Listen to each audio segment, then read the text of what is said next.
हर रोज एक नई कहानी देखने के लिए चैनल को सब्सक्राइब करें और बेल आइकन दबाना ना भूलें। रूही एक बहुत ही होनहार लड़की थी। रूही 20 साल की उम्र से ही जॉब कर रही थी। वो अपने पिता के जाने के बाद अपने घर की जिम्मेदारियां उठा रही थी, लेकिन उसका भी सपना था कि उसके पास एक थार हो, ताकि जो लोग उसके पापा के जाने के बाद ये कहा करते थे कि इसका तो घर चलाना भी मुश्किल हो जाएगा, इसके आगे की पढ़ाई और शादी के लिए पैसा कहाँ से आएगा। जिस वजह से वो दिखाना चाहती थी कि कैसे उसने अपने घर की जिम्मेदारियों को पूरा करते हुए अपने सपनों को भी पूरा किया।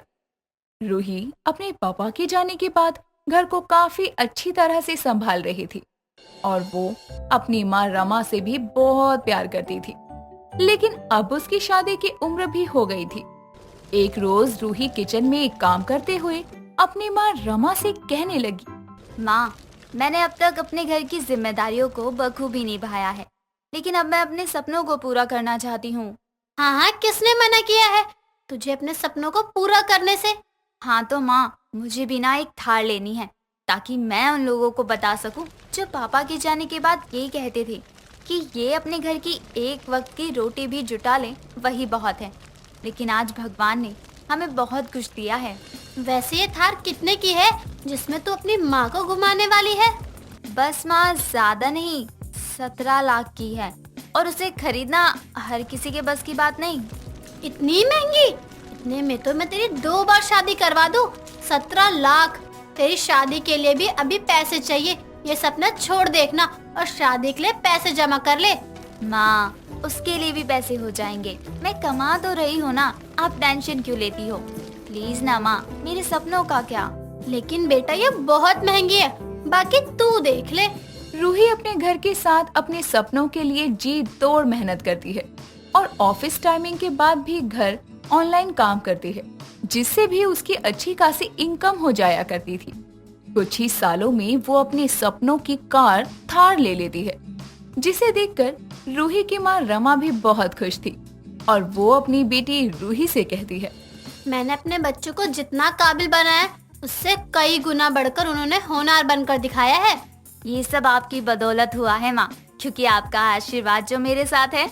अब इतनी महंगी थार देखकर रमा के पड़ोस वालों को भी जलन होने लगी थी और रूही की माँ रमा को एक रोज उसकी पड़ोसन कहती है, वैसे रमा, तू बुरा ना माने तो मैं एक बात बोलूं, तेरी बेटी तेरे हाथ से निकल रही है। इतनी महंगी कार लेने की क्या जरूरत थी? अब उसकी शादी की उम्र हो चुकी है। कल को जिस घर में जाएगी ये लेकर थोड़ी ना घूमेगी, घर में काम करेगी।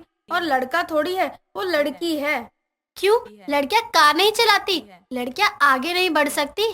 कल को जहाँ जाएगी उसके ससुराल वाले जानेंगे कि वो चलाएगी कि नहीं। अपने साथ ही 17 लाख की थार लाई है घर में रखने के लिए। रूही ने अपने खुद की बदौलत अपने पैरों पर खड़े होकर दिखाया और पिता के जाने के बाद अपने घर के साथ अपने सपनों को भी पूरा किया। लेकिन अब उसकी शादी की उम्र हो चुकी थी, जिस वजह से उसकी शादी की बात चलती है और एक अच्छे घर में रूही की शादी हो जाती है। लेकिन रूही के साथ उसके ससुराल उसके पति के साथ जो जाता है वो था उसके सपने की कार थार। थार के साथ अपनी बहू को पाकर रूही की सास सरला बहुत खुश थी और रूही को उसकी सास अगले दिन ही कहती है, बहू, तेरे साथ तेरी ये महंगी थार जो आई है ये तो अब सुमित ही चलाएगा। क्यों माँ जी, मैं क्यों नहीं चला सकती थार? बहू, तू अपने मायके में ये थार चलाती थी, वहाँ तो चलता है, ये तेरा ससुराल है। तो माँ जी, क्या ससुराल आकर मैं अपने सपनों को भूल जाऊँ? इसे लिए हुए अभी 6 महीने भी नहीं हुए हैं। बहू, चाहे 2 ही दिन क्यों ना हुए हों, मैं यहाँ परमिशन नहीं दे सकती थार चलाने की। रूही भी खुशी खुशी अपनी सास की बात मान लेती है और अपनी सास को कहती है, कोई बात नहीं माँ जी, मैं नहीं चला सकती, लेकिन वो तो चला ही सकते हैं ना। सरला तो अपनी बहू से ज्यादा थार पर घमंड कर रही थी और जब सरला की पड़ोसन विमला सरला की बहू की मुंह दिखाई के लिए आती है तो सरला अपनी पड़ोसन विमला से कहती है, विमला आई है तो दहेज में आई 20 लाख वाली थार की मुंह दिखाई तो करती जा, फिर मेरी बहू की मुंह दिखाई कर लियो। कितने की गाड़ी है? 20 लाख? अरे इतने में तो सरला मैं अपनी 7 पुश्ते निकाल दूं। देख कितनी चमचमाती हुई थार है, बस 4 ही लोग बैठ सकते हैं। थर्रा बोलते हैं इसे? बड़ा अजीब नाम है ये तो। तुझे क्या ही पता होगा, तू गाड़ी ही बोल ले विमला, और चल अपनी बहू की मुंह दिखाई करवा दूं।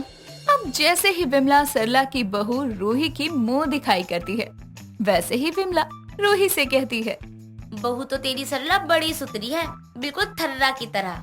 अरे आंटी जी, थर्रा नहीं, थार कहते हैं उसे। जो भी हो, सरला के घर तो लक्ष्मी की बारिश कर दी तूने बहू।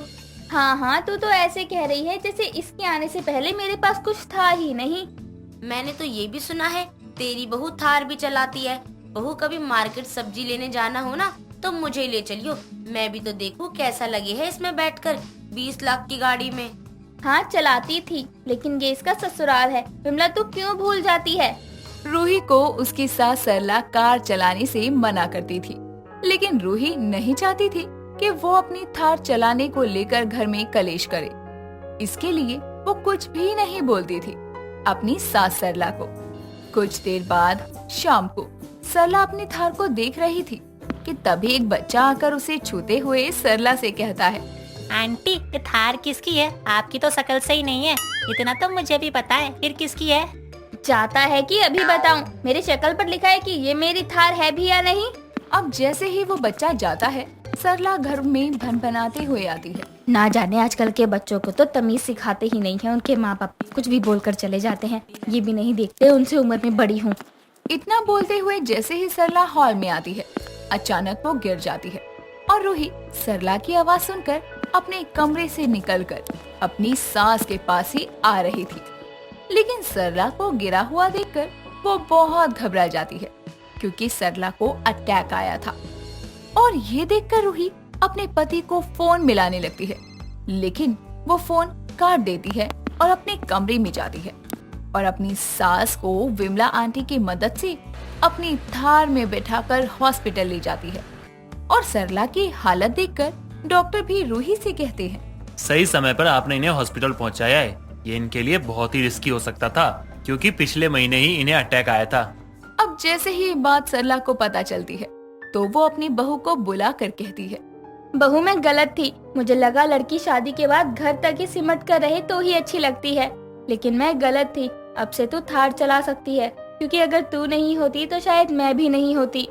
अब सरला अपनी बहू रूही को थार चलाने देती है और सरला के मोहल्ले में सरला को थार चलाने वाली बहू की सास के नाम से जानते थे, क्योंकि रूही के थार चलाने आने की वजह से सरला की जान बचती है। और जब विमला सरला से मिलने आती है तो सरला से कहती है, सरला अब कैसी है तेरी तबीयत? वो तो तेरी बहू ही थी जिसने तुझे हॉस्पिटल पहुंचाया, वरना तू तो निकल लेती। चुप कर तू मेरा हाल चाल लेने आई है या ये बताने आई है कि मैं मर चुकी होती आज? मेरी बहू है ना, जब तक मुझे कुछ नहीं हो सकता। इस तरह अब वो अपनी बहू के साथ बहुत प्यार से रहा करती, बेकार का घमंड कभी नहीं करती। ज्योति को हमेशा से लिप बाम लगाने का बहुत शौक था। उसी के साथ उसका दिल भी बहुत छोटा था। वो अपनी चीजें कभी किसी के साथ शेयर नहीं करना चाहती थी, खासकर अपना लिप बाम, जिसे वो किसी के साथ शेयर नहीं कर सकती थी। एक दिन शाम के समय बाहर जाने के लिए वो तैयार हो रही होती है, तभी उसकी ननद शीला उसके कमरे में आकर कहती है, भाभी आप इतनी तैयार हैं, कहाँ जा रही हैं? हाँ शीला, वो मैं भी अपनी फ्रेंड से मिलने के लिए जा रही थी। बहुत दिन हो गए उससे मिले हुए मुझे, तो सोचा आज जाकर थोड़ा मिल लूं, मूड फ्रेश हो जाएगा। ये आपने बिल्कुल सही कहा। वैसे भी आप घर के चक्कर में जल्दी बाहर कहाँ निकल पाती हैं? वो सब तो ठीक है, लेकिन आज मैडम की सवारी कॉलेज से आते ही मेरे कमरे में कैसे? मैं आपको कुछ बताने आई थी भाभी, और देखो बातों में लग गई। हाँ बोलो ना। भाभी आज तो कमाल ही हो गया। कॉलेज में सबने आज मेरी लिपस्टिक, मेरा मतलब आपके लिप बाम की इतनी तारीफ की, मजा ही आ गया। मेरा लिप बाम? मैं कुछ समझी नहीं। मेरा लिप बाम तुम्हारे पास कैसे आया? भाभी वो जब आप सुबह किचन में काम कर रही थी ना, तो मेरी लिपस्टिक खत्म हो गई थी, तो मैंने आपके कमरे में आकर आपकी लिपस्टिक, मेरा मतलब लिप बाम यूज कर लिया और उसे लेकर चली भी गई। शीला ये बहुत गलत बात है। पहली बात तो ये कि किसी के भी कमरे में ऐसे बिना पूछे नहीं आना चाहिए। दूसरी बात, ऐसे बिना पूछे किसी की चीजें यूज नहीं करनी चाहिए और ना लेनी चाहिए। आगे से तुम ध्यान रखना। जी भाभी। एक छोटे से लिप बाम के लिए ज्योति अपनी ननद की इंसल्ट कर उसे अपने कमरे से जाने के लिए बोल देती है। कुछ समय बाद राज ऑफिस से घर आकर सोफे पर बैठ जाता है तभी उसकी बहन शीला उसके लिए पानी लेकर आती है और उसे देते हुए कहती है, भैया पानी ले लीजिए। क्या बात है, आज पानी बिना मांगे मिल गया। और ये क्या, तेरी शक्ल पर 12 क्यों बजे हैं?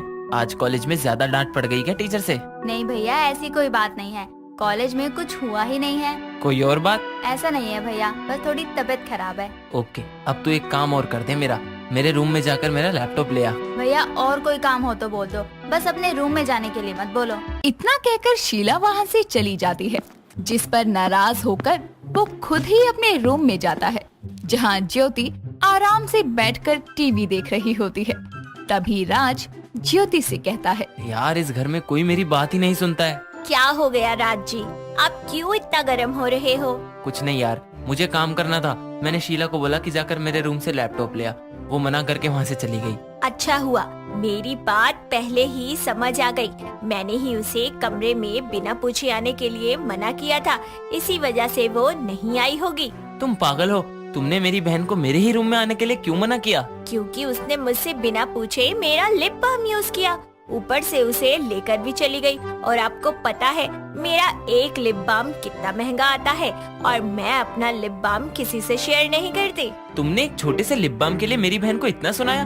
अरे वो सिर्फ एक लिप बाम है, कोई खजाना नहीं, समझी? तुम जितना जल्दी अपने लिप बाम का भूत अपने सिर से उतार लो ना, उतना ही अच्छा है। राज इतना कहकर रूम से चला जाता है। अगले दिन सुबह ज्योति तैयार होकर नीचे आती है और देखती है कि उसकी सास अनुराधा अपनी पड़ोसन विमला से बात कर रही है। तभी ज्योति उन दोनों के पास आकर कहती है, क्या बात है आंटी जी, आपकी शक्ल देखकर लग रहा है आप कुछ परेशान हैं। बहू, तुझे उससे क्या मतलब? विमला परेशान है या नहीं, तू कौन सा उसकी परेशानी दूर करेगी? जी माँ जी, हो भी सकता है मैं आंटी जी की कुछ मदद कर सकूं। बहू तू जाकर अपना काम कर, इसकी मदद मैं कर लूंगी। बताने देना अनुराधा, शायद बहू ही मेरी कोई मदद कर पाए।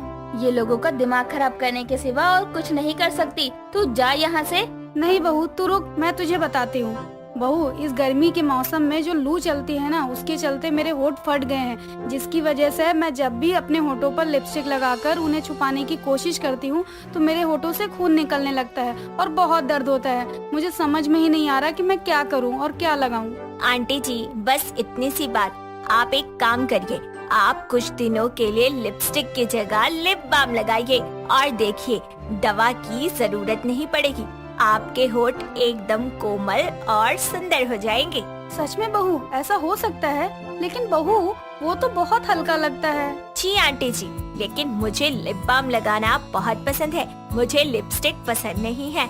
जो प्रॉब्लम आपको है ना, यही प्रॉब्लम माँ जी को भी है। मैंने कितनी बार माँ जी को कहा है लिप बाम लगाया करो, लेकिन माँ जी है कि मेरी बात सुनती ही नहीं है। क्या सुनो, मैं पहले तेरा लिप बाम का खर्चा पूरा होगा तभी तो कोई अपने बारे में सोचेगा। पहले तो तुझे ही 36 लिप बाम चाहिए, उसके ऊपर से तू किसी और को उसे हाथ भी नहीं लगाने देती। आप बताइए आंटी, अगर आपको मेरी बातों पर यकीन है तो आप एक बार इसे ट्राई करके देख लो। माँ जी का तो काम है सुनाने का। हाँ हाँ, मैं तुझे पागल दिखाई देती हूँ ना, जो तुझे बिना बात के सुनाती रहती हूँ। तू रख अपना लिप बाम अपने पास, मुझे नहीं चाहिए ऐसी लिपस्टिक जो दिखाई ही ना दे होठों पर। माँ जी, वो लिप बाम है, लिपस्टिक नहीं। हाँ हाँ ठीक है, जो भी है ये। अरे अब तुम सास बहू मिलकर लिपस्टिक और लिप बाम पर बहस मत करो। और बहू, तू ये बता कि ये होठों को कोमल रखने वाला लिप बाम मिलेगा कहाँ, और मेरे लिए भी मंगवा दे। बिल्कुल आंटी जी, आजकल तो घर बैठकर ही सब कुछ मिल जाता है। ये देखिए आंटी जी, लिप बाम भी कितनी तरह के होते हैं, lemon lip balm, cherry lip balm, natural pink, magic lip balm. अरे बस कर बहू, मुझे लिप बाम की दुकान नहीं खोलनी, अपने होठों पर लगाना है ताकि वो कोमल रहे और ठीक हो जाए। तुझे जो ठीक लगे तू एक ऑर्डर कर दे। ठीक है आंटी जी, मैं अभी एक और ऑर्डर कर देती हूँ। विमला के कहने पर ज्योति उनके लिए बहुत ही अच्छा और नेचुरल लिप बाम ऑर्डर कर देती है, जिसके इस्तेमाल से कुछ ही समय में विमला के होठ नेचुरल होठों की तरह एकदम कोमल हो जाते हैं। ऐसे ही कुछ दिन और निकलते हैं और रोजाना लिप बाम लगाने और उसके इस्तेमाल करने के बाद जब उसके होठ बिल्कुल ठीक हो जाते हैं, तभी एक दिन विमला अनुराधा के घर फिर से आती है और देखती है कि दोनों सास बहू और उनकी बेटी शीला हॉल में बैठी टीवी देख रही हैं। तभी विमला कहती है, बहू, सच में तूने तो बड़ी अच्छी चीज बताई। जो काम इतनी महंगी महंगी दवाइयाँ नहीं कर पाई वो तेरे इस लिप बाम ने कर दिया और मेरे होठ बिल्कुल सही हो गए। ये तो बहुत खुशी की बात है, आपकी प्रॉब्लम खत्म हो गई। अब आप थोड़ा मेरी माँ जी को भी समझा दो ताकि वो भी लिप बाम इस्तेमाल करे और उनके फटे होठों का दर्द ठीक हो जाए और उन्हें बार बार उसे छुपाने की जरूरत ना पड़े। माँ भाभी बिल्कुल सही कह रही हैं। मैंने भी इनका लिप बाम यूज किया था, मतलब अभी भी कर रही हूँ। मैंने उसे यूज कर लिया था तो भाभी ने वो मुझे ही दे दिया। सच में वो बहुत अच्छा है, आपको आराम मिलेगा। आप भी ट्राई करके देखो, आपको पसंद आएगा। अपनी बेटी और पड़ोसन की बात सुनकर अनुराधा भी अपनी बहू से उसी की पसंद का लिप बाम ऑर्डर करवाती है और उसे यूज करती है, जिससे अनुराधा को भी विमला की तरह कुछ ही दिनों में अपने फटे होठों पर फर्क नजर आता है और लिप बाम के रोज इस्तेमाल से अनुराधा के होठों की भी समस्या खत्म हो जाती है और उसे भी अपने होठों के दर्द से आराम मिल जाता है, जिसके बाद वो अपनी बहू की बहुत तारीफ करती है और अपनी बहू के साथ साथ वो भी लिपस्टिक लगाना कम करके लिप बाम लगाना शुरू करती है, जिससे अनुराधा को दोबारा फिर कभी रूखे होठों की समस्या नहीं होती। दोस्तों, अगर आपको ये कहानी पसंद आई तो इसे लाइक करें, शेयर करें और कमेंट करके बताएं कि कहानी में आपको सबसे अच्छा क्या लगा।